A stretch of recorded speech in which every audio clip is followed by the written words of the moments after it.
Okay, welcome back. And this portion, next 10-15 minutes, would be about the LivePOS work order module. So the work order module, or some people call it the intake module, was designed specifically for companies who provide services. Now, it can be watch repair, it can be oil change. We have people using it for custom bedding. There are a lot of different ways that you need to be able to take in an order, customize it, and give it to the customer. I mean, the simplest example would be a carpenter, so they take an order, they give you an estimate, they go buy materials, they call you back and you say, I want mahogany. They say, okay, I need to update the invoice because you're changing the wood. And you say, okay, how much it's going to be? So there is this need to be able to have an ongoing work order with notes and pictures and an invoice attached to it. So we found a very elegant way of doing it by using the LivePOS work order module. And so, like everything else with LivePOS, it starts with the customer. And we have the work order. Now, I have three options here. If I have the work order number, meaning the customer already came and I give him some kind of a ticket or a number, I can just punch it in and I'll find it in a second. If this is a brand new work order, I can easily just click add work order. And if I don't remember and the customer lost his paperwork, I can easily load all of my work orders. And then start, zipping through it by date or by name or by status, and I'll find it eventually. This is the slowest way, but sometimes that's the way you need to do it. So most likely what will happen is that when somebody comes in, they'll give you the ticket that you printed and gave to them. I'll show it to you in a second. But in our example, let's just assume that we are starting fresh, brand new work order. Okay. So first things first, a work order needs to be assigned or attached to a person. Now, we already learned how to add a customer by adding, their first name and their last name and their email. So I'm going to save us that trouble. So if you added that person, they will show up on this list. And so we will select that person, and then we will be taken to the work order page. So the basic information of our customer is here, customer information. The intake information will be here, and you can see I can do multiple intakes. So I can take 3 watches for repair. Any payments and deposits that were applied for this work order, and then the summary. So, most of the work is going to be done in the intake. So I'm going to click on add intake, and let's say that they brought 2 watches to be repaired. So watch number 1 is an Omega watch. And this is the only real information that I have to input, the intake name. See, these I can leave blank, but most probably it's a good idea to add some more information. And then I will go ahead and just fill this up for you guys so you understand. I can put whatever I want here. And then work still pending, exchange battery, and work done, inspected, all good. Now, if you work with high-end products, Breitling, for example, or Omega watches, some of them are very expensive. You want to make sure that when the customer comes back and they look at the watch, they don't say, well, hold on, what's that scratch? Where did that scratch come from? And you would say, well, this is how you gave it to me. And the customer said, absolutely not. I did not give you that scratch, and I want you to, compensate me. And then it becomes really messy. So we added the ability to take a picture. And this is going to work with any webcam, on the plan. I'm going to put my hand here and wave to you guys just so you can take a look. And we'll take a picture. Let's see, maybe you can see.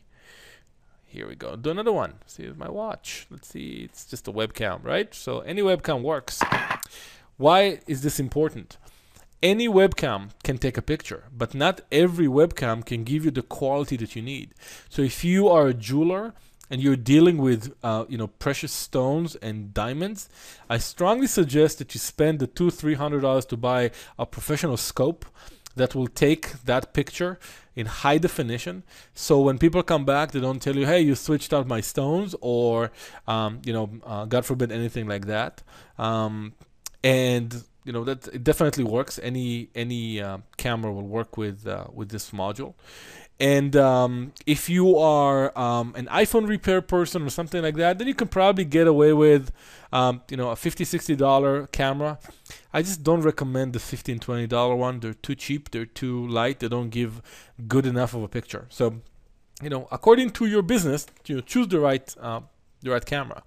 And so now we have this information, and let's say that we are gonna exchange a battery.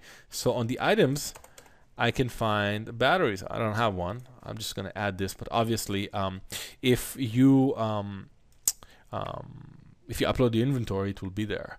And we added an intake, and let's add another intake, and let's do a swatch. I think that's how you write it, swatch. And then we'll do all this information. I'm just gonna run through this, right? So comments on work to be done, and the items, and I can look up the items exactly what we did before, and I can add more and more. And this one I won't take a picture just for fun. I got 2 intakes, and I'm gonna save it. And just keep in mind that if you are part of a franchise, and you're probably the 100th store that's opening with LivePOS through that franchise, 90% of the time we will have your inventory ready to go on a master list that was provided to us by the franchisor. So it's very easy. We usually pre-upload everything. So it makes a lot of sense, and it saves a lot of time. Same goes for multi-location customers. If you have multiple locations and you're just opening your 20th store, we can easily copy the inventory from one of the other stores, so you don't have to re-upload it. So inventory is usually the biggest pain when we start, when everybody starts using the point of sale. That's the hardest part. So we'll try to make it as easy as possible.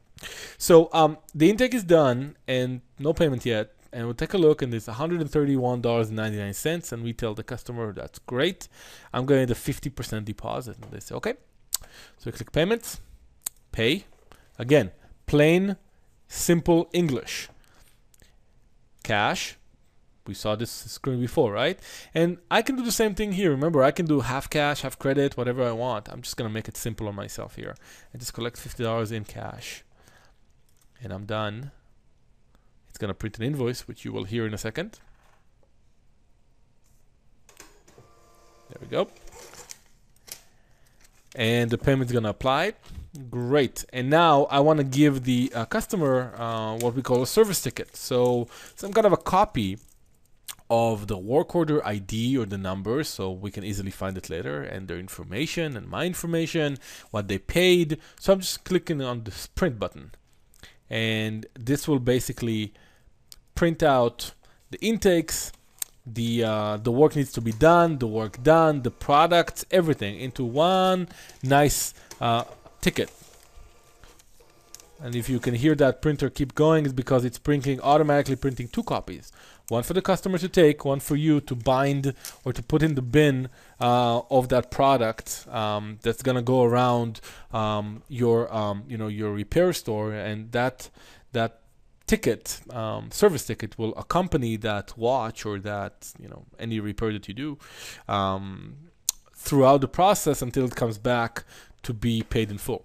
So that's basically it. Now again, we took great care in building something that's very simple to use. I can easily say, oh wait, this one is this specific one is ready for pickup. Again, very, very simple. And let's save this, and I'll give you an example. So customer is done, comes back and says, hey, I came to pick it up. I said, okay, no problem. Let me see your service ticket. And they hand it over, and you look at it and it says 16534, and it will find that work order in a matter of a second. There we go. And I can go ahead and do an intake or do whatever I want here. And so that's something that would be very, very helpful to you when you take multiple intakes at the same time. Now, another thing to keep in mind is that I can add the customer's text, a cell phone here, in order to be able to give them updates. So every time, if I put it in and I select the provider here and it's saved, every time I change the status from draft to pending, in process, ready for pickup, customer gets a notification. So it's pretty cool. You save yourself the phone call. So usually it will go from pending to, ready for pickup. Customer gets a text message, ready for pickup. They come pick it up. It's very, very simple, very intuitive system to use. One thing I want to make sure that everybody's on the same page here.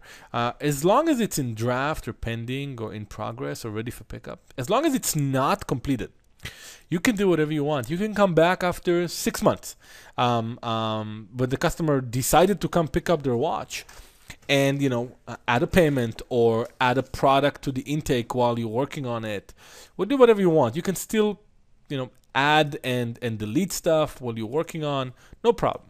But once it changes to completed, you won't be able to touch it anymore. So it will tell you. So invalid mobile number. Okay, sorry. We're not going to do SMS. Just wanted to save. So are you sure you want to finalize the work order? Because if you finalize it, you will not be able to change it again. So I strongly suggest that you only do completed when you are ready to ring up that customer for full payment. So I'm going to click yes.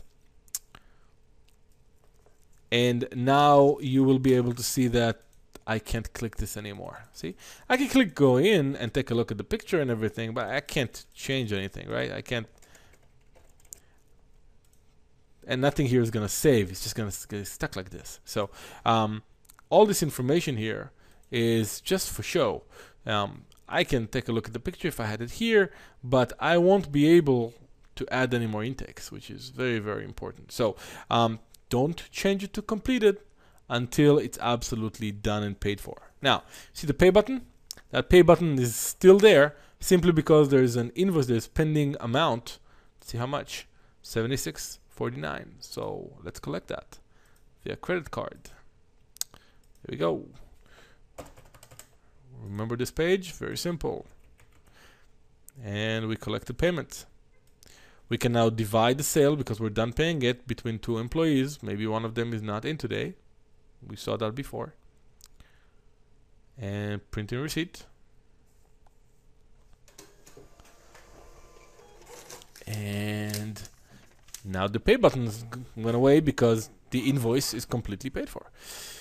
So very, very simple, very intuitive. It won't take you more than 5 minutes to figure this out, and it will completely computerize the way that you take work orders, intakes, customizations, anything that requires a service, you can do.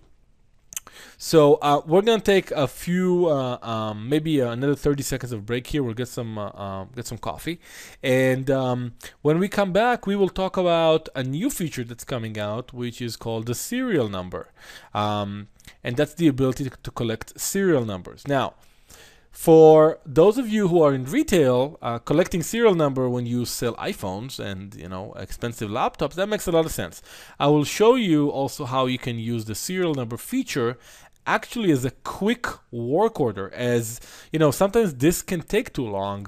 If this is going to be a quick 15-minute battery replacement, we may not want to go through the entire process. We may just want to go click, click, click, and I'm done. So when we are back, I'll show you how to use the serial number to collect serial numbers, but also how to use it to do quick work orders. So we'll be back in about 60 seconds.